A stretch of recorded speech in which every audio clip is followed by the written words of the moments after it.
corners of the podcast dungeon, you have come across another goddamn horror podcast with Graham Faye, Jonas Barnes, and Ryan Danley.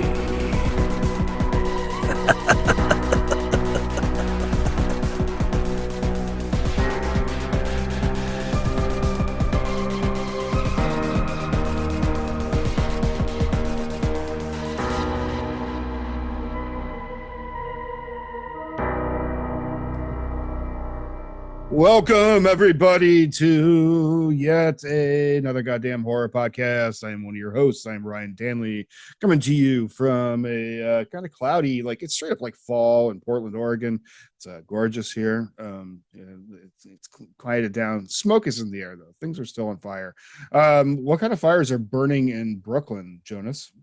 Just the normal. Yeah, Just most normal. of the time. Brooklyn, we set the shit on fire here. That's what we do. That's we're all about that.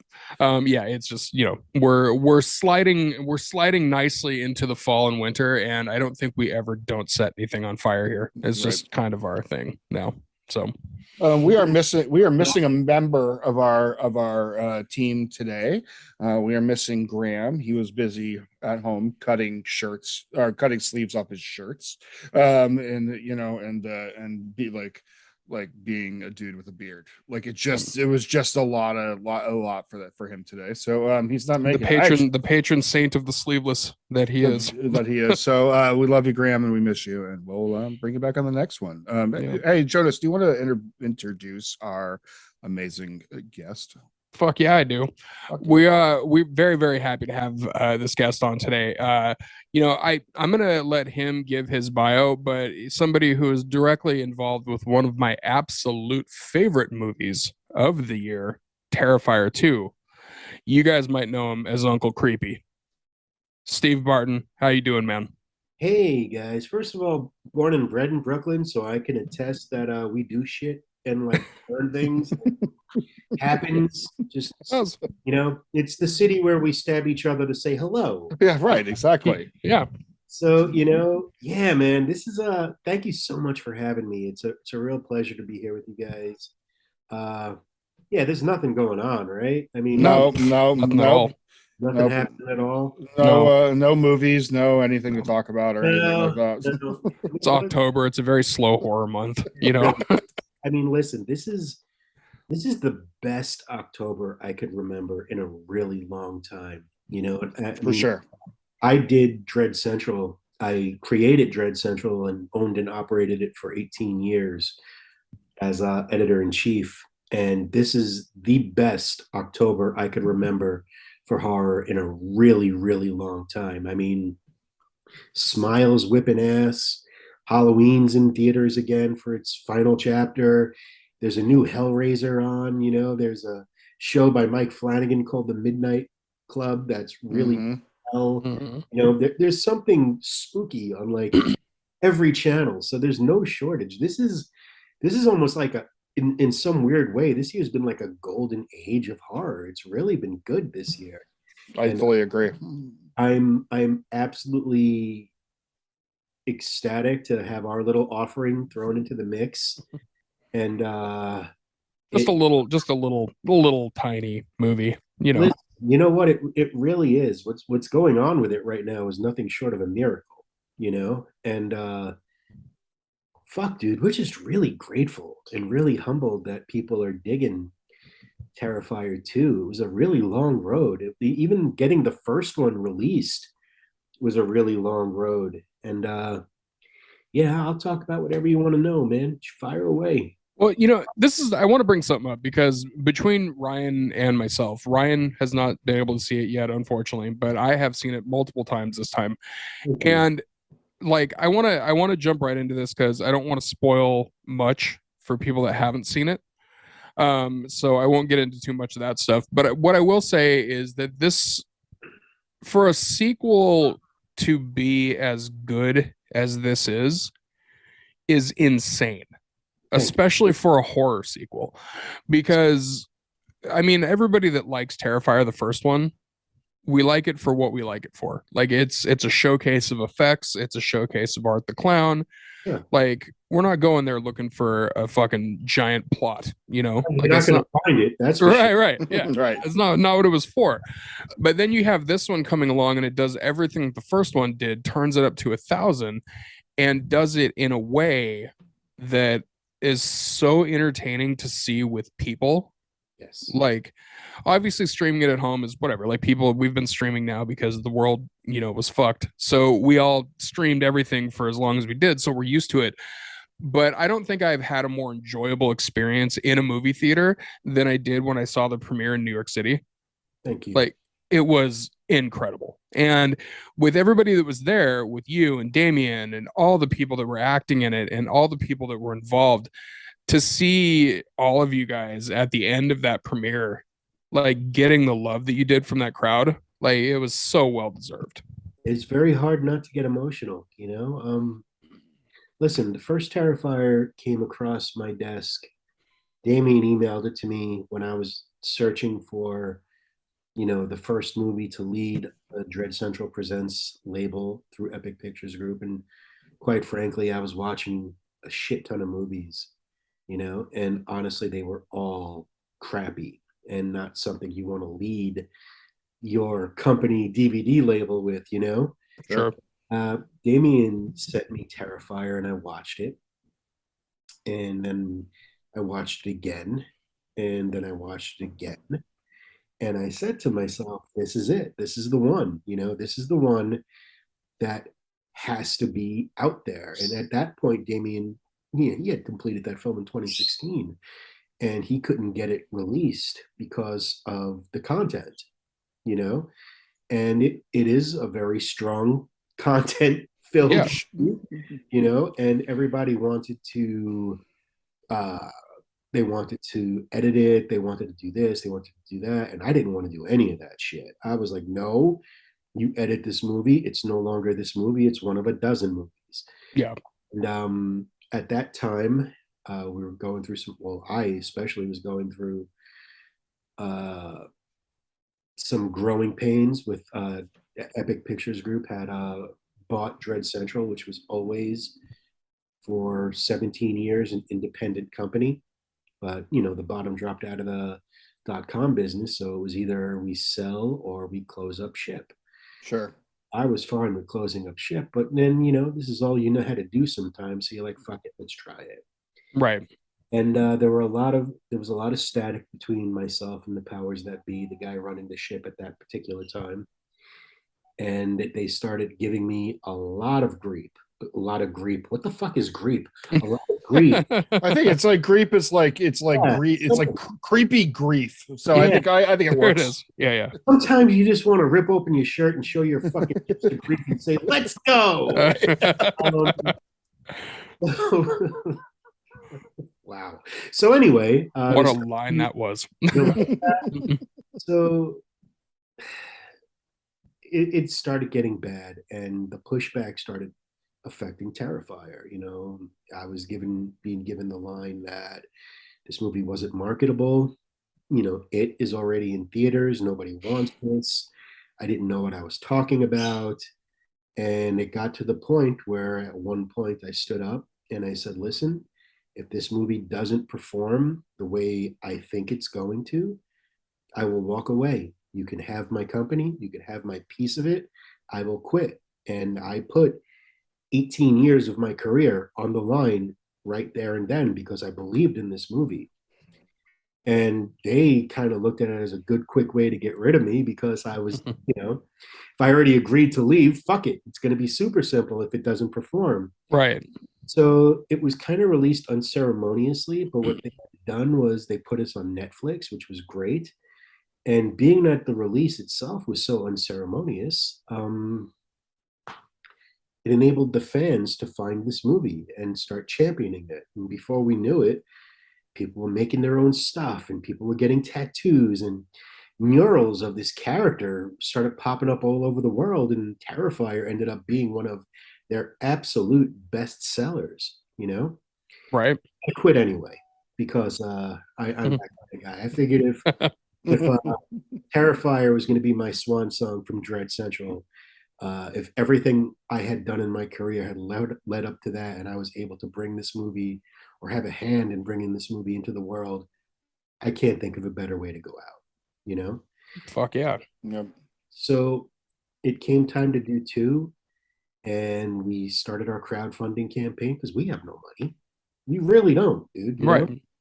And we ended up raising $250,000 inside of less than 3 hours, which was absolutely amazing to us. So, you know, we knew that the fans had given us something really special with the way they championed this movie and the way they embraced it. And we knew that we had to give them back, or at least try to give them back, something as special, you know? So we got to work. You know, Damien said it would take 3 months. It took 3 years. You know, Sure.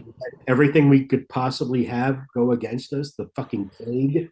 You know, Right. Sure. Sure. you know, but we got the job done, and that amazing team of cinematographer George Stuber and our incredible cast, especially Lauren Lavera and David Howard Thornton, and our producers Mike DeSala, no, Stephen DeSala, Mike Levy, Jason Levy, and the beating heart of this entire franchise is Phil Falcone. He is Yeah. the reason why these movies exist. And we had no idea, man. You know, Yeah. we I want to back up real quick, and I just before we get too far into two, I just want to like just give you like a round of applause, for fighting for the original vision of this and not editing out, because I think because what you said was dead on. I think when I first watched Terrifier, I actually am not like a clown horror guy. Like there was like clown stuff. I mean, it was fine, of course, because that's it. But like, but I watched two movies in a row. I watched Clown, which is actually a pretty great movie about a guy who puts a clown, if anybody sees it. And then I watched Terrifier on Netflix. I was like, oh, I'll just watch this. It looks good. And honestly, it brought me back to like, and as much as I like, it's so weird to say, it like brought me back to like what I liked in horror. And we said that there's no plot, but I think it's almost like an anti-plot. It's like the lack of plot is like just gives it that darkness. It gives it that like sort of thing, and like because it's a mean movie with like a whimsy to it, which is such a narrow window to get in. And I mean, of course, and then David's job as art is I mean, I think like award worthy, particularly since like because we had him on the show and like and him as he's a voice actor. You know what I mean? And somebody was able to go in and do like a completely like art doesn't make any noise, but he was able to still get all that emotion and all that like mind stuff or whatever you want to call it in like you could really feel the thing. So thank you so much because like I mean because Terrifier is like a horror movie fan's horror movie. It is like, I mean, the kills are so absurd and brutal, and the thing it's You ain't seen nothing yet. Dude. Okay, all right, but you see what we've done, dude.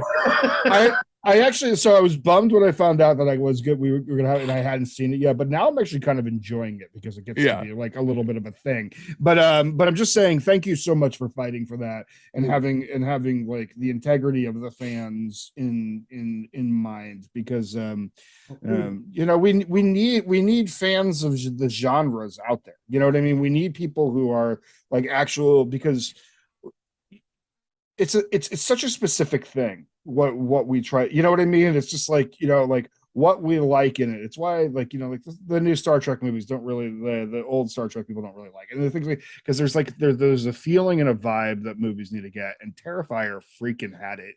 Like it was just like it's like I just love that there was like no backstory and no anything. It's just unceremoniously killing leads. Like it was just this really fucked up clown showing up just out of nowhere and just doing shit. You know what I mean? I really want to thank you for saying that. That's exactly what I saw in the movie.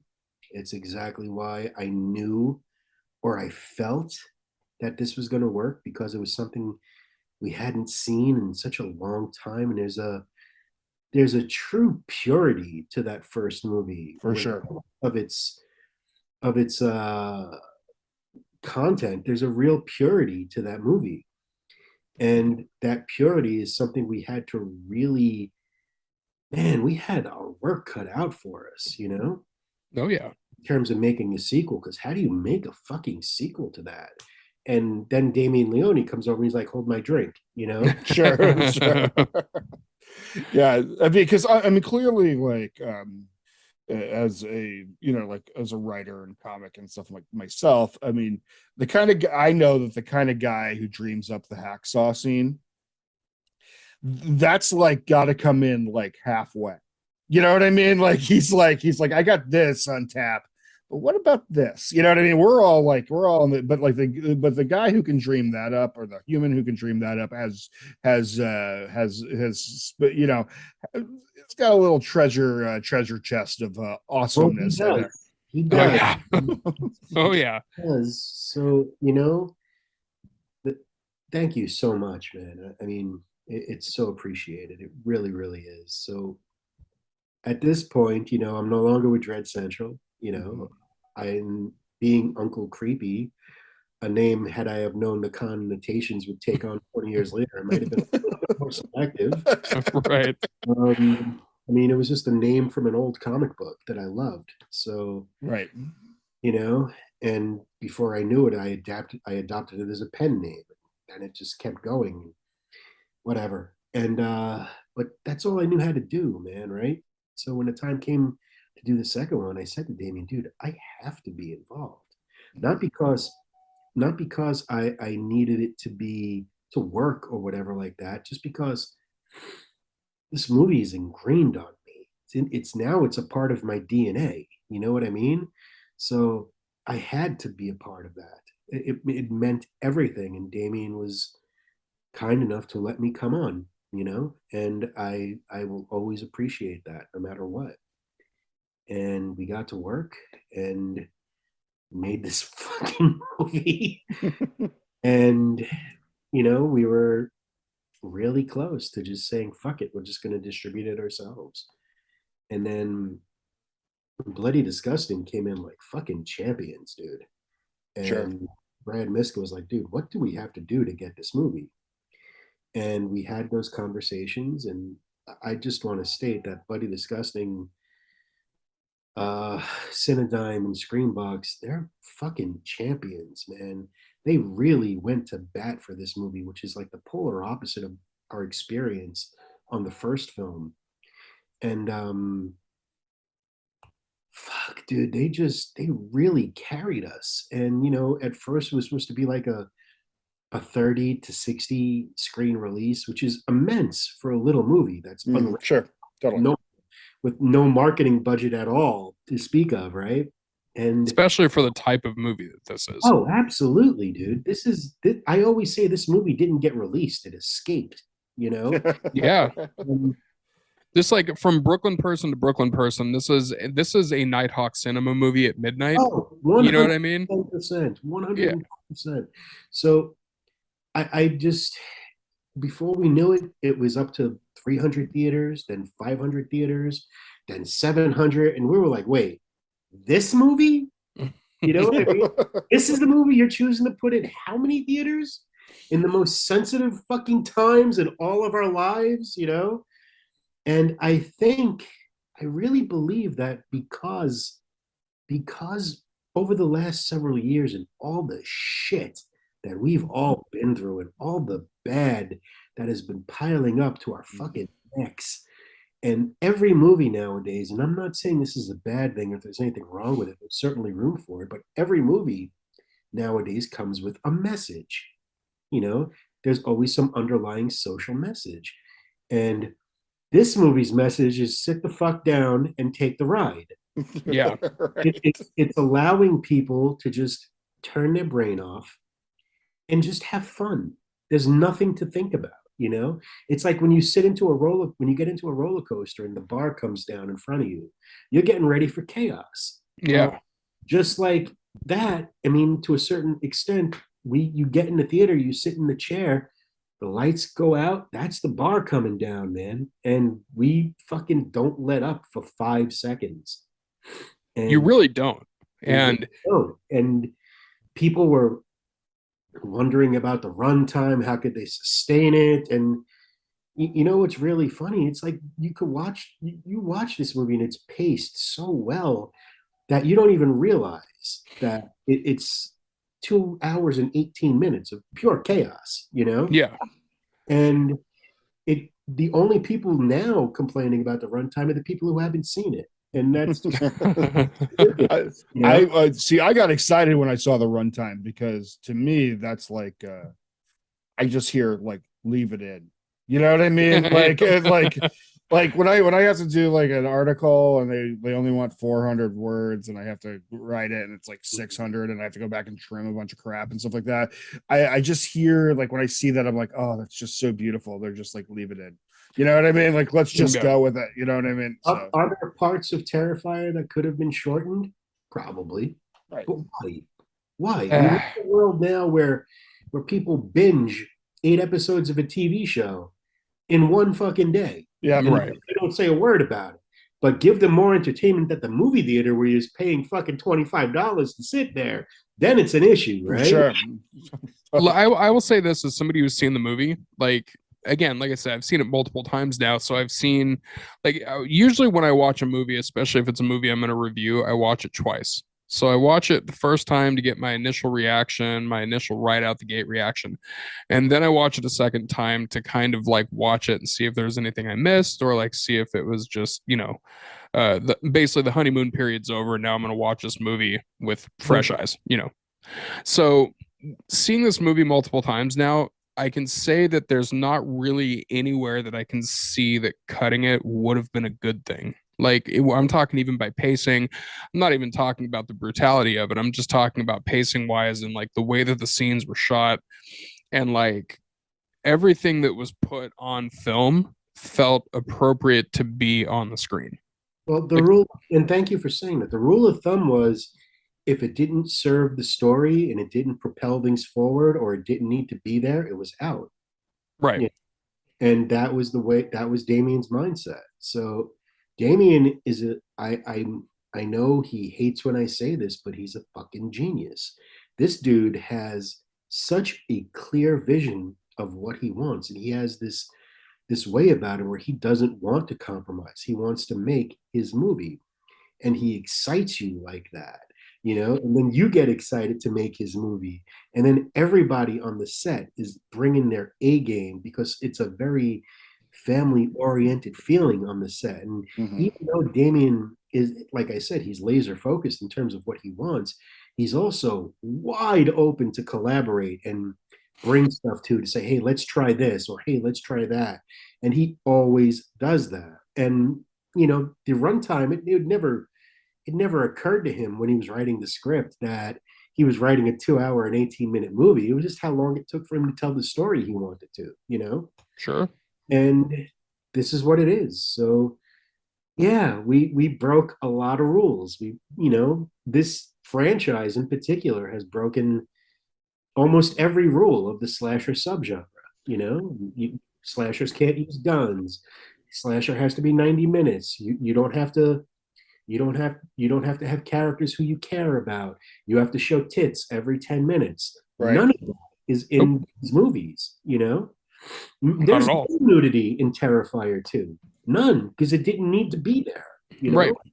And also, I do want to say this. I think it's hilarious that you guys teased that there was going to be some, and then it was just like, haha, fuck you. No. And the camera cut away. And it was great because I remember seeing it in the theater. It was like people actually cheered at that part because you could tell that it was very on purpose. It was just like, and here's your nudity. Nope. You don't get that. Like, that's not, there's no need to have it. Like, it would have been a completely pointless inclusion. It would be, nudity for the sake of having a nude scene. It wouldn't, right. It didn't drive or didn't move anything. It was just there, Right. Yeah, which is, that's why I think it was so fun. It was great how it was pulled off because, again, it was very much like it was a tongue-in-cheek. You could tell it was a tongue-in-cheek thing, but also an artistic move. and it worked very I well. think it would have cheapened Sienna's character. 1,000%. You know, it just didn't need to be there. It just, again, if it didn't need to be there, it's not in the movie. And I love so much that these kills are hitting people so hard because we took the time to draw these characters, to really let you get to know them. There's no reason why the characters in these movies can't be likable, you know? Right.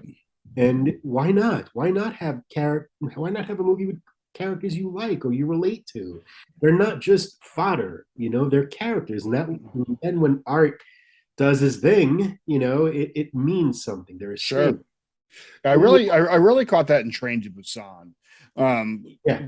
Train to Busan, like the characters were like, they did such a good job at like making the characters like something you cared about, something you liked, you know. I mean, like the big guy who helps, I forget, he's in the MCU now. That actor is amazing, and the father is like struggling and everything like that. At the end, you're like, you know what, that like actually made it a more, like, it gave like layers to this, you know, like it makes it just a more complete art piece, you know what I mean? Like, it's just like that we actually have some substance to it. And I think that we are like, you know, I think there's a fondness for early slashers, but people forget that by the end, like the slasher sort of thing was a little tired by the time you got to Shocker and the later Nightmares. At the time, it was a little love Shocker. well, I love Shocker too. I love Shocker too, but I think that it actually kind of like, it just topped it off, sort of. It did, you know what I mean? yeah. It was like really the last of the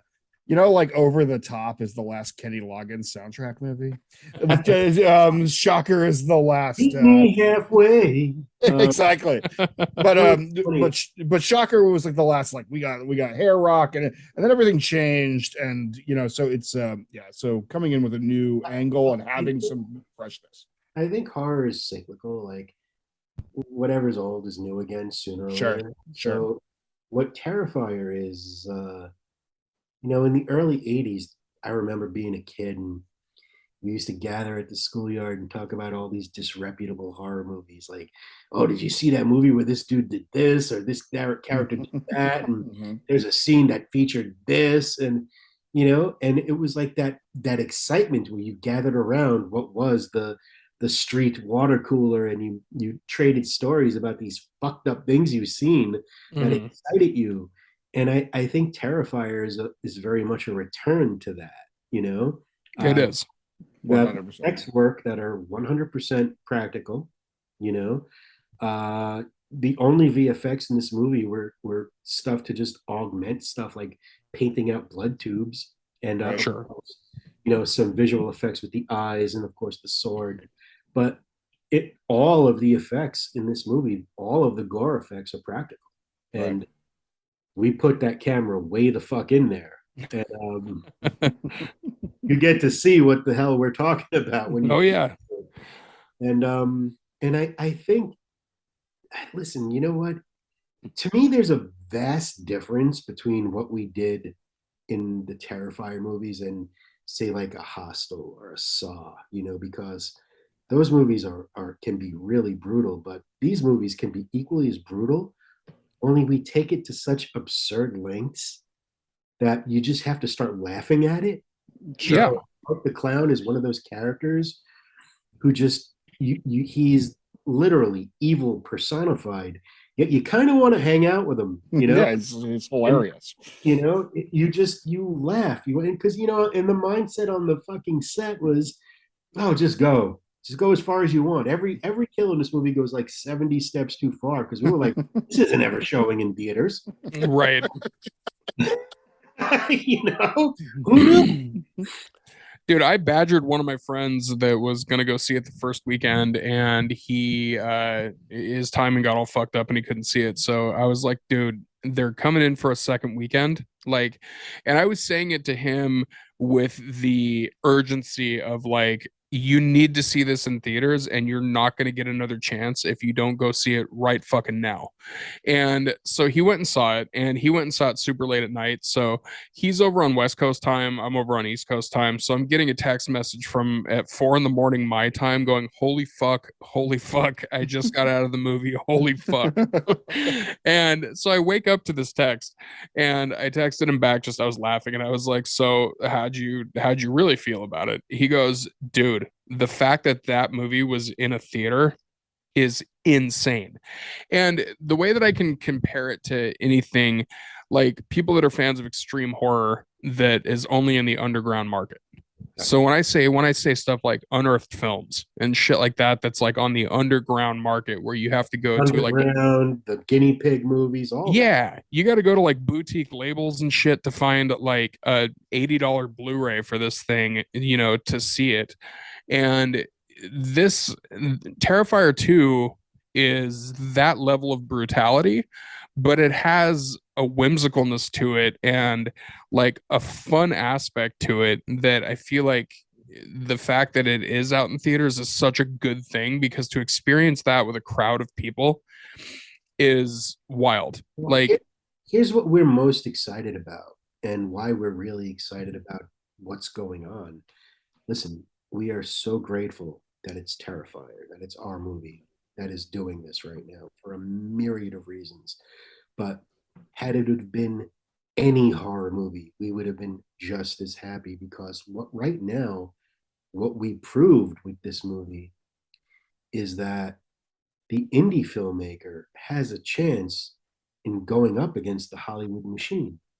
You know, I mean, statistically speaking, in the top 10, our little movie is the most profitable film in the entire top 10. And Hollywood, as you well know, is a replication machine. So how do you replicate this?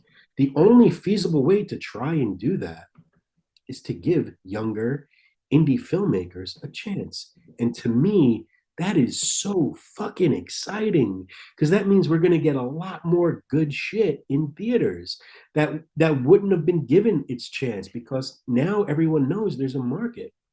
This is the movie that nobody knew anyone wanted. It really is. And no one is more shocked by this than we are. You know, right. Every time Monday comes around and we have that phone call, it's like, we're going to go for another week. You know, it's like, really? We're still going? And, you know, it's just last night we did incredible numbers, and it's midweek, you know? Yeah. And tonight we're doing incredible numbers, and they're talking about it on fucking talk shows and every newspaper, Variety, Yahoo Finance, the Drudge Report, you know, we're fucking everywhere. And all we could do is just sit back and just be humble and be thankful, because listen, it's the fans that are doing this. It's not us. You know, there was a clip from that talk show, I think it's called The Talk, where Jerry O'Connell was like, you know, whoever's doing the marketing for this movie is doing a great movie. Our marketing budget was zero. Right. It's me, Bloody Disgusting, the cast and crew, and Screambox and the fans. That's all it is. Right. We don't have an explanation for it. We're just extremely thankful, because if it wasn't for everybody showing up, if it wasn't for the people like yourselves who become fans of these things, we don't exist. We have no existence. So it's you all, you guys, everyone listening, you too, conducting this interview. You're the reason why this is all happening. You're a big part of it. And we're very respectful of that. And we're honored that you guys would choose to champion this little deranged clown movie, you know? Well, you know, like I shout you guys out online a lot when I post things about it, and like you've responded to it, and like Lauren has responded to it, and like we've already established a rapport with David, and like he's responsive to it and everything. But that's one thing I will mention, is that everybody that is involved in this movie, everybody that gets tagged, everybody that gets retweeted, everybody that get all these things, everybody is responsive to the fans. And that's everybody from Notoriously Private Damien, all the way to you, all the way to Lauren, like to David, to all of them. Like you guys have been the most appreciative that I have seen in a long time. And it's not even, and I don't mean that to say that other people aren't appreciative, but you guys have been the most openly appreciative creators of a film that I've seen in a very long time. Thank you. And you know what? It's not a problem for us to do that. Again, we're very cognizant of the fact that it's the kindness, love, and support that everyone is showing us. That's why this is happening. You know, I think there was some report on, I think it was Yahoo Finance today, that Terrifier 2 had, I can't even put those words together. It's a very weird sentence that you just said. It really is a very weird sentence. That Terrifier 2 had the best week of non-holiday box office performance of any movie in the last 30 years. Are you fucking serious? That is crazy. Today, Fandango, a multi-billion-dollar company, created a tweet for us, and someone at Fandango made a Terrifier meme. Are you fucking serious? And this doesn't like go unnoticed by us, because we're just sitting there with our fucking jaws on the floor going, what?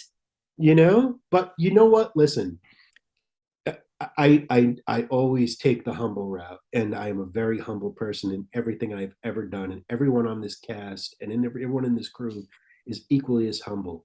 But we knew we made a good movie. Okay, we knew that the fans, because that's who it was made for, were going to really dig this, and we didn't know anything else. And the only reason we knew that is because we were confident in what we did. And there's a fine line between confident and egotistic, and none of us are egotistic or egotistical. And we were confident we made a good movie, but we had absolutely no idea that this was what's going to happen. And do you realize the chaos that you have all helped to create? I love it. We're pushing over the first dominoes of a culture shift led by Art the Clown. It's so fucking nuts. Hollywood is in a state of absolute chaos right now because no one understands this, and we don't understand it. It's just something that's happening. And as the fans go, I mean, I'm just going to say, we're not going to get into the Halloween Ends discussion. That has been enough. But I'm going to say, with the releases of, I would say, the big three releases this month so far. I mean, Smile's big, and there's a lot of things, but like the things that fans have been talking about for a while, like, I mean, fans have kind of kept up on like what was going on with Terrifier 2. Like, I remember when it came out that it was going to announce that there was, and then people were talking about like, like when it was going to be released, that kind of like floated around like that. But people have been talking about Halloween Ends forever, and then I would say the new Hellraiser remake, people have been talking about. That's been floating around forever. Especially with the genderness and all that kind of thing. There was a lot of hubbub about that, and and I like the Hellraiser reboot actually quite a bit. But I will say Terrifier 2 is one out of like everything released this month, and I know that you're probably at this point getting tired of us saying good things about it, but like all of the but all of the right, good. I'm just saying, but like out of all the things I'm reading online, because I keep on Bloody Disgusting's Facebook, on Hall, we have our own, we have everything, we do all this stuff. I keep a kind of eye on what's going on, for the podcast, and just because that's just kind of the stuff I'm into. People like somebody just dropped a meme the other day of like the two movies side by side, Halloween Ends and Terrifier 2, and we all know who won this one. And of course, there's huge arguments in the Facebook thread, but that's what's out there, and that's what people are thinking. You know what I mean? And just to that point, everyone can say we won, but it's not for us to say. It's almost like when a filmmaker, here's what a lot of people in Hollywood especially really don't understand. You can't make a movie and say this is the next cult icon. You can't make a Right. movie the next cult classic. It's not up to you. It's up to the fans, you know? You could say anything you want, but your main job, above and beyond anything, is just to make the good movie that you can, the best movie that you can. And if the fans embrace it, then great. But ultimately, it's up to fans to say, this is it. He's an icon, or this is the movie that won Halloween, or anything like that, or this is the cult classic we want at midnight. You know, it's all very humbling, and we're so appreciative of the people that say things like that, and I so appreciate you saying that, but we're not the ones who can say that, you know. So when I hear it from people, it really warms my heart, because we tried so hard to make a really good movie. And to see, dude, listen, you know, we've all been crawling on our bellies for fucking ever. Mm-hmm. And you know, Damien delivering flowers, I worked at a fucking GameStop, you know, Yeah. to do little menial things while chasing this fucking dream. Yep. And you work your whole life, you know, to try to even come close to something like this. And now it's here, and we're just all fucking gobsmacked, man, you know. And who knows where this leads, you know. I don't know, Terrifier 3, if that's what people want, maybe, you know. I think it's safe to say they want Terrifier 3 at this Yeah, point. You know? I think making it a trilogy would be amazing. There are ideas. Yeah. You know, of course, Damien's mind is this chasm of fucked upness that I just adore. His head is like a little fucking playground of pain. And yeah, I mean, it will we do it? Most likely. But it's just, I can't underscore enough for you just how appreciative we are of all of this and everything everybody is saying. It blows us away every day. Every day has felt like fucking Christmas for the last, I don't even, like 3 weeks. Yeah. And every time we think something, all right, we've had the coolest thing that could possibly happen, something fucking cooler happens. And now we're going up against Halloween Ends, Smile, and Black Adam, you know? Sure. We're this little movie. We shouldn't even be in that conversation, you You guys know? are squaring up with The Rock. Like, you know? We're whipping his ass on Rotten Tomatoes. Oh yeah, that's, you know, I was going to mention that too, because I mentioned the Rotten Tomatoes thing, especially because like Rotten Tomatoes is notoriously one of those websites that you go to and you see the critics shitting on things and, like, you know, all those things. And like I critique movies too. I do movie reviews. I understand it. Like, but when I wrote a review of Terrifier 2, I wrote a review for fun, as if it was a Lifetime film, like a Hallmark film. And I did that for shits and grins, and I made it about this, you know, this redemption story, and you know, and like I made it this thing. So I did that for fun. But then when you go on Rotten Tomatoes and you see these critics that were like, I don't know what to tell you. It's a good fucking movie. Like it's brutal. But yeah, they're like, there's no reason I should be giving this a fresh rating, but I am. And it's like, almost like we've made everyone feel kind of dirty. You know? yeah, Exactly. in the best way. In the best way.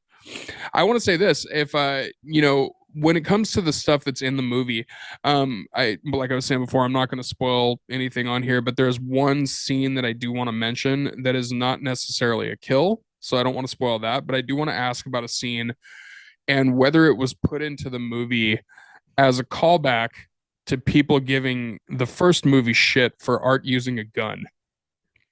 And you know what scene I'm talking about. I know. Well, you know, we figured, well, how do you make a good sequel? You take everything the first one did and give people more. I think we gave people a little bit more than more of that. Yeah, there is one scene, and that one. So when I was watching it there, I was at the premiere, and I see that, like, I was seeing the Q&A, and I was hoping it was going to come up, but it was like eating at me. I was like, that feels like a callback. That feels like a little bit like, oh, you didn't like Art using a gun? Well, here you go. Well, I will tell you that there is one thing that is a bit of a jab And everyone who said we couldn't do it, everyone who said we would never be able to do X, X, and Y, and everyone who never believed in what we were trying to do. And it's not in the movie, it's actually on the poster. And it's the tagline, "Who's laughing now?" Oh shit. I love it. I love it. That Fucking actually love makes a lot of sense. I I wanted love to it. mention one other thing here. For the there wa- record, for the record, real quick, I love that Art used the gun. I laughed my ass off just Oh, yeah. because he No. pulls out the look on his face is so hilarious, and it's the only time. He was Yeah. pissed. He was like, "God damn it!" And I he gotta just use a always- fucking gun. and he pulls out the gun, Bullshit. and he uses a gun like a slasher would use a gun. I have defended the gun the entire time. I thought the gun was great. Like it was just because it was like so like comedic and like and like it actually was like oddly a bit of levity in the movie. It was fantastic. Sure. That sequence in the original Terrifier, I mean, I was lucky enough to see it with in a theater with a crowd a couple of times. It elicited the biggest reaction from the crowd, more I'm so sure. because nobody expected it. You know, Right. but now you're at a place where you have this character who will literally do fucking anything to get his kill. Right. Yep. Now That is a now you never know what he's gonna. Now he's busting out fucking flamethrowers. I mean, Right. Right. Whatever. no. You know, It was if you. it could fit in his bag of tricks, he's gonna use that shit. You know. His Santa's bag from hell this time around is quite nice. I, That's I will say this. I mean, if anyone who has seen both movies and Catherine Corcoran's character in the first one and Casey Hartnett's character in the second one, oof, don't be a bitch to Art. Don't. Don't. Mm-mm. Don't. Mm-mm. It's not Follow- gonna end well. Followed by the most fucked up trick or treat scene I think I've ever seen in my entire life in the best way. Like, No, I just got Damien actually just sent me because dude, we laugh about this like you have no idea. And Damien just sent me a comment that somebody made. I think it's on Letterboxd. And let me read it to you. It says, "This is true cinema. The clown beats the shit out of somebody and then gets naked and reads a newspaper while someone else shits themselves. All within the first 10 minutes. yeah, in a laundromat. You know? In a fucking laundromat. Oh man, that was this like when we had talked to David before. He had talked not even remotely at length about Terrifier 2, but he straight up said, "You guys have no idea what's coming," and Yeah. he was just like, "You have no idea." Anyone, And anyone who had followed me for any length of time when I talked about Terrifier 2 on Twitter or elsewhere, I would always say, "You guys aren't ready." And Yeah.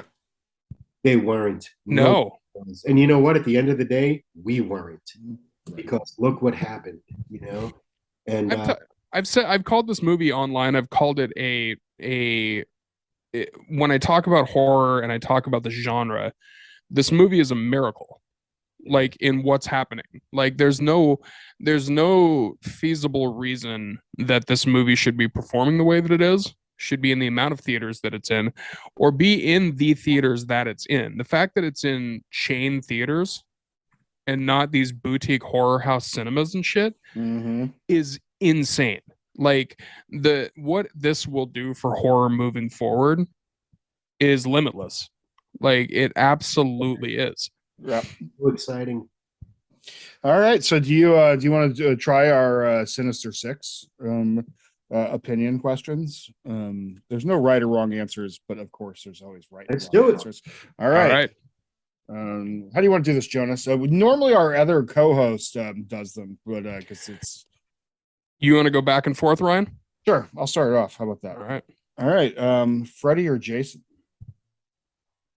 Wow. I produced Never Sleep Again, the Elm Street Legacy, Mm-hmm. and I have a really soft spot for both characters. But I think I gotta go Freddy, man. He's as recognizable as Santa Claus. I mean, they both are. Yeah. Mhm. There's just something about Freddy as a whole and how he does his thing that I've just always adored. Yeah, I agree. I was Jason for a long time. I was on Team It's Jason for a hard long not time. to. Yeah. I think in the end though, like the story and the characterization's a little deeper with the like it's a little bit more like creative, and that's no dig on Jason because part of Jason's greatness is just sort of the simplicity of it, and that's not a dig on it, but I just like just from Paramount would give just us from the 13th movie. yeah, Oh, what we would do with that. it's Holy if those I think they're done fighting in court, so I don't know if it's what's going on with that. That would be, oh my god, if you got 13 and it was put in the hands of somebody who actually like, oh my dear god, like I actually I don't even want to think about it because This is a horror podcast, not a sex podcast. We don't want you to come. We don't want you to come, Ryan. All right, I'm Joe. kind of aroused at the thought. I ain't gonna let you. Yeah, right. It's kind of funny because I'm wearing a Friday the 13th shirt right now, but I'm still on Team Freddy. Like I'm a comic, like Freddy's the wise ass. Also, Freddy's a dick, and I like that. I like that he's an asshole. Like My favorite Freddy moment is I think it was in the Freddy's Dead: The Final Nightmare when he came up behind the deaf kid and he was scratching his nails on the chalkboard, but the kid couldn't hear it. Yeah. oh yeah, It's one of my absolute favorite. It's totally hilarious because he's being a total dick in that moment. it's Yeah. just like son of a bitch. It's not working. Like I know I'm a murderer, but I'm not usually this problematic. Yes. Yes. So that's actually a tie-in to Terrifier 2, which is one of my favorite scenes, which has been screenshotted a bunch, so I don't have a problem talking about this one. But it's the honking horn scene, just because it's such a dick move, and it's just Well, that was a callback to the dick move of the end of the first Terrifier when he reaches through that shut door, yeah. grabbing Samantha Scafidi, and what does he do? He just sticks his horn in and starts honking it. Just Art's an asshole. He is. Yeah. Yeah, it's great. Be nice to him. Absolutely love it. All right. So, question number 2: what is the difference between horror and thriller? That's a great question. I have an answer. Horror is, to my estimation, the only movie genre that's based on a human emotion. Ooh, I like that. I like that too. Horrified, you can feel horror, you can be subjected to horror, you can be thrilled, of course, but I don't know if being thrilled is actually an emotion. So I think the reason why horror is so visceral is because it's so deep seated in our, I guess, collection of the way we feel. So to me, horror is more visceral because it's an emotion, and that's, to me, is the biggest difference between horror and any other type of movies, be it thriller, comedy, drama, whatever. I like that answer a lot. It's too. a fantastic. We had Brian Usna on, and his answer was 2 words: bodily fluids. And it was just, as I think about that, I'm like, you know what? Those 2 answers, the 2 answers right there, yours and his, vastly different, but very, very, very accurate. I can't argue. Yeah. I wouldn't. Clearly. Yeah. Number 3, are ghosts real? Are ghosts what? Real. I think humankind has been fascinated with death since, the cavemen. There's always drawings in caves of ghosts or monsters or whatever the fuck they were. So are they real? I did paranormal investigating for 4 years professionally, which means I was a 40-year-old man that ran around the woods in the dark looking for ghosts. So make of that what you will. All right, Uncle Creepy. Yeah, Actually, I've been completely called out. I think energy is real. I think that sometimes things happen and that energy that is left behind can still resonate, I think there is something to ghosts, but we'll never know until we're dead, because I'll tell you this, when I croak, I am haunting fucking everybody.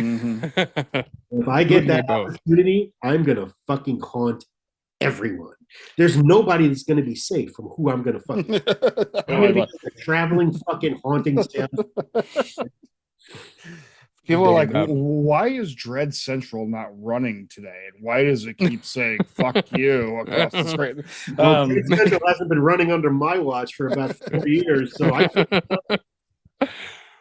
all right, next question. What horror movie influenced your taste the most? Night of the Living Dead. And Oh, I love that. I mean, George Romero was my mentor. I have a tattoo for him. Fuck yeah. What I loved about George is, especially with that movie, that movie was released in a time when monsters were lurking about foggy castles and they had fangs and claws and all this other elaborate shit.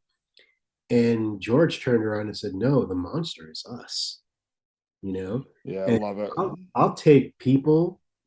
I mean, I'll take werewolves and vampires and ghosts or whatever the fuck you want to throw at me, and I'll shrug them off. People are fucking scary, dude. So Yeah. that really is what influenced my taste in horror. When I saw Night of the Living Dead for the first time, I was scared shitless, and I was completely safe. And it's that emotion, that kind of feeling I've been chasing my whole career to regain. Fuck yeah. Love it. I have a kind of a question on top of that. Have you seen the Lost Romero movie Amusement Park? Mm-hmm. I was impressed by it. Yeah. For what it was. I thought it was fantastic. All George's movies, George had this thing, man. It takes like 10, 15 years for his movies to catch on the way they should have. The man was so far ahead of his time. Sure. Everything, even when Day of the Dead came out, which is universally praised as a classic, everyone hated that fucking movie. And Right. so I know the one I'm in is going to be fucking considered a classic in probably another 10 years. So I'm just waiting, biding the time. Is that City? Is that what you're in? Survival of the Dead. Survival. Okay, cool. Oh, nice. Right on. You know what's funny is like if you ask me what my favorite of like that first run of 3 would be, I would probably always say Dawn of the Dead, just because it's so, I mean, it's Dawn of the Dead. I mean, it's just, You know what? Everybody, and I'm not comparing our fucking psycho little flick to anything Romero has done or anyone else has done, but there's also a 138-minute cut of Dawn of the Dead, and that's a zombie movie, Yep. And people can't fathom a zombie movie that long, and now there's almost the same length fucking slasher movie. So Right. hey, maybe there's something to letting people just tell their fucking story. 100%. Yeah, I could actually, we could get into, I'm sure, a whole conversation about like the rise of Blockbuster and studios and just like, and then like marketing things and like all of these things that just basically were the Motion Picture Association, all these things designed to basically, they're real happy with us right now, huh? Yeah. basically designed to censor art. You know what I mean? And like and kind of destroy it at its core. And it's seriously, when people are like, "Oh, remember here's my Blockbuster card," it's so reminiscent of, no, don't remember that time. Well, remember that as the time that they destroyed any momentum of like the horror movies and all the VCR horror of the early, you know what I mean? Like they took the wind right out of those sails. So I could talk about that for a very long time. In the question 5, if you could erase one movie from history, what would it be? Showgirls. No. There though. Any movie, any genre. movie, any genre.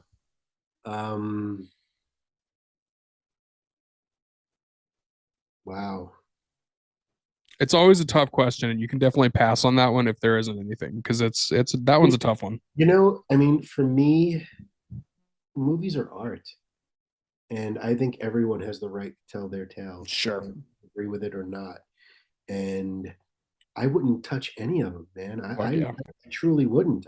I'm a supporter. Even if the movie goes against every fucking thing I hold sacred, I support that person's right to make that. If I had to say one thing I have an extreme beef with, it's when people hurt animals in movies. Mm-hmm. Yeah. like Cannibal Holocaust, those scenes are very hard for me to watch. I don't watch those movies hardly at all, and I honestly wouldn't miss them if I never watched them again. Sure. But I do support their right to exist. I think with Cannibal Holocaust, I mean, particularly like the worst thing about the animal torture in those movies, beyond the animal torture, not the worst thing. The worst thing is the animal torture, but the movie didn't need it. The movie was brutal enough as it was. They just didn't need it. And then the worst part is that they came out with like copycat sort of ones that then just decided to like torture animals because they had done it. Yeah, and every one of them could disappear, and I really wouldn't care less. But I think for me, like, like when I see, like, the point of horror isn't to see like actual pain. You know what I mean? It's to see like this sort of like fantasy world. You know what I mean? Where things are like suspension of disbelief, and it's like titillating because it's absurdity usually. You know what I mean? I was arrested when I was 17 years old for beating the shit out of my neighbor who kicked his dog in front of me. Right. And I would do it again in a heartbeat. Yeah. Fuck yeah. Yeah, you should. Absolutely. I'm right there with you on that. No, so I think and also, just so you know, that's actually my favorite answer to that question anytime somebody gives it. So solid answer. Yeah, solid answer. And the final question: Midsummer or Hereditary? Oh, Hereditary. I'm Yeah. sorry. The Wicker Man exists. You know? Right. And my main beef with Midsummer is if you just pay attention to the opening credits, the paintings on the wall tell you the entire fucking movie. Mm-hmm. So like I just literally sat there waiting for every scene that I saw painted on the wall, and every scene was there. Yep. Hereditary. Well, I have issues with Hereditary. I think it does. Hereditary is one of the prime examples of A24 horror that I like. I'm not an A24 fan. To be completely honest with you, I don't like that slow burn. They have their own formula now. It's like, oh, is it paranormal? Is it not? Is it a cult? Is it not? Let's set someone on fire. It's like every fucking movie. Right. And Hereditary is one of the few that I really, really dig. I think that with a couple of tweaks, there's a 5 fucking star movie in there, but as is, I would say it's a 4 out of 5 for sure. Sure. Yeah. I mean, they do have a little girl's head on the side of the road covered. No, that beat us for the year. That beat us Kill of the Year in the Fango Chainsaw Awards. Really? Mm-hmm. That was the kill that won over the hacksaw scene.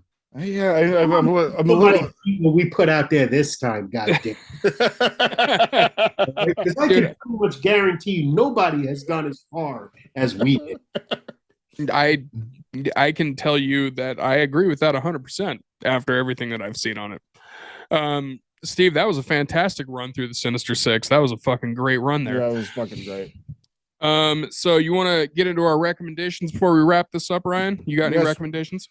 Yeah, I've been watching a lot of horror this month, like all of us. Oh boy, did I recommend Sissy already? I can't remember if I recommend Sissy. I liked Sissy a lot. Sissy was great. Sissy was great. It starts out kind of funny and then ends kind of ridiculous. I've been listening to T.I. a lot for some reason, so I'm going to suggest listening to T.I. Actually, I don't suggest listening to T.I.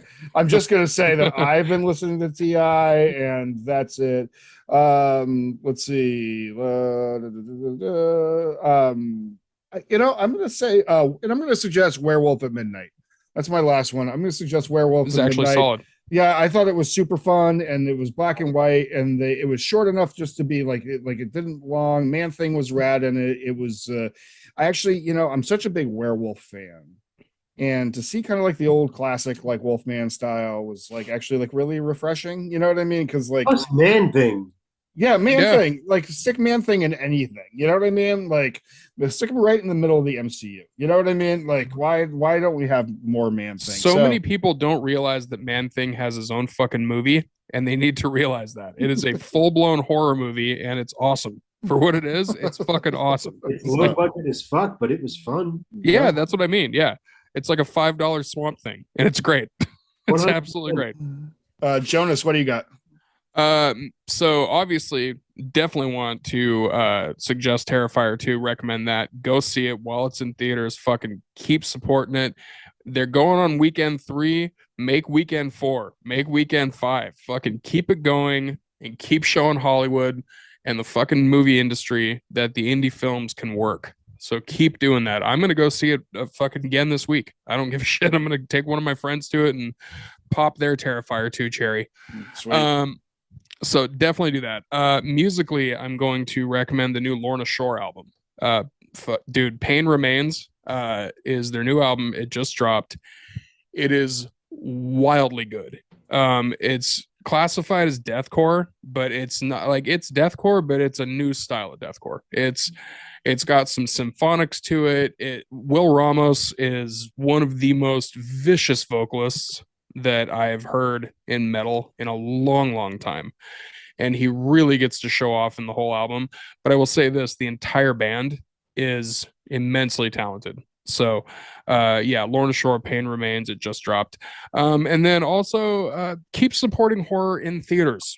Like it just should be supported more in theaters. Like it's one of those things that I think more people should go to the films, because to be honest with you, like I thought Smile was going to be fucking terrible and it was great. Like, it was fun. It was super fun. It was like, so keep supporting movies. But aside from that, Midnight Club also. Midnight Club was really solid. If you're a Flanagan fan, it's fantastic. It's super good. So if you're looking to binge something, Midnight Club is a good one. Flanagan is a treasure. He is. He is. Really is. Absolutely. The fact that he made a Ouija sequel and he made it awesome was like, all right, dude. Like, the fuck are you doing? Steve made the first Ouija feel almost interesting. Yeah, exactly. Yeah. Exactly. That's crazy. Steve, get us out of here with some recommendations. What do you got for the people? I too was going to say Werewolf by Night and Midnight Club. If I have to give props to a movie, first of all, I haven't slept in 3 days. 3 weeks. So like anytime I put my phone down for a minute, it starts ringing, and it's really cut into every little bit of free time that I have in the best possible of ways. For sure. I did manage to sit down and catch those two, and I also got to recommend Deadstream on Shudder. Oh yeah, so much fun. It was like what happens if you had Evil Dead and strapped a GoPro on Ash. Yeah. Right. It's just a fun movie. And as for an audio bit, I'm gonna go against the grain here. I'm not gonna recommend music per se, but I'm gonna recommend an audiobook. Okay. Oh, cool. I like that. I'm gonna recommend something called Frankenstein Mobster. Okay. It's out on Audible and anywhere you get your audiobooks. Mark Redfield Media created it. It's based on the Mark Wheaton comic, and it is one of the best things you could listen to this Halloween season. It's so much fun from beginning to end, and it's amazing, and I love it, and I can't say enough good things about it. I'm going to download it right now. Yeah. I'm actually a huge, I think actually the audiobook media format needs more love, because it's very unique in what it's doing, and it's very good. Like if you read if you listen to a Clockwork Orange read by Tom Hollander, not Tom Holland, but Hollander from it's like honestly like one of the best pieces of media I've ever consumed. Yeah, it is like one of the coolest things about Frankenstein Mobster is it's fully cast, fully voiced. Dan Roebuck plays the Frankenstein mobster. Oh shit. Yeah, I mean it's really well done. I mean, all the acting can be a little spotty, but overall, just for fun's sake, I had such a blast listening to it. I cannot recommend it enough. I'm downloading it as we speak. Well, Steve, thank you so much. Where can our listeners find you on the ye old Under the nearest rock? Okay, cool. Living in the sewer, Living in the underneath Haddonfield. next to truth is, I live in Haddonfield, so that's kind of that is a little weird. Of course I do. You could find me on Twitter at Uncle Creepy, on Instagram at Uncle Creepy SB on Facebook. It's facebook.com Uncle Creepy. However, I'm at my fucking friends limit there, and I had to do something that made me feel really dirty.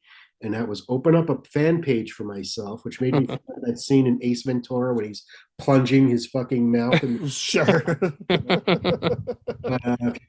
If I can't add you on Facebook because I'm at the limit, I will totally find you on, Steve Uncle Creepy Barton under Facebook, and on TikTok. I think I'm Uncle Creepy SB. I don't know what the fuck that is, dude. I'm 50 years old. What the fuck do I know? I just started fucking with TikTok, and I feel you. No, it's like I could put stickers on things. That's great. I don't know what the fuck I'm doing on there. But, I did TikTok the Terrifier 2 premiere. I will say that. I did put that all over TikTok. I'll have to look for you on there. I don't know how to find anyone on there, but I'll look for it. Right. Yeah. Well, thanks for joining us today. And I just want to say thanks to everybody out there listening, and please go check out and watch Terrifier 2. Take your own advice, buddy. I listen. I know. I was at I want to hear your thoughts in particular when you're done. I totally will. I am I was at a comedy festival in Eureka. Somebody's got to give me cut me some slack. He was in a place in Northern California where a bunch of murders happen all the time. So he was in kind of a horror place where he was at. So I tried to do a joke there once last year about postmating a Slurpee, and they don't have Postmates or 7-Elevens in Eureka. So that's those things. They have neither of those things. So the joke fell flat. Lead balloon that motherfucker, huh? Yeah, exactly. I was like, how could you that? Because I went into this whole thing about how my Slurpee, I have to you have to tap it and you have to do these things, and I want 2 fingers of Coca-Cola. Anyway, all this shit, and they just all looked at me like, we don't. Why is Deliverance music playing in the background? Exactly. They're like, there ain't no Slurpees on this weed farm. So big shout out to everybody across the world. UK still coming in second, Canada close third, New Zealand, Australia neck and neck. Germany, you're looking great. Sweden, you're looking great. Mexico, I got to tell you something really kind of weird. Turks and Caicos Islands has overtaken your spot. Hey, Turks and Caicos Islands, love you. Welcome aboard. I actually don't even know if I'm pronouncing that right because they don't teach us shit in American schools. But Cockburn Town and Providencials, y'all rock, because that's who's been listening to us in that town, or in that place. So thank you so much for tuning in. The fact that people are listening to us all over the world still warms my black heart. And so thank you all so much. Please go check out Steve Barton's work. Please go check out Terrifier 2. And if you need any help, reach out to us out there. We all do this together, and us horror fans all got to look out for each other. So until next time, why don't you go start some fires and break some glass? Thank you all. Take care.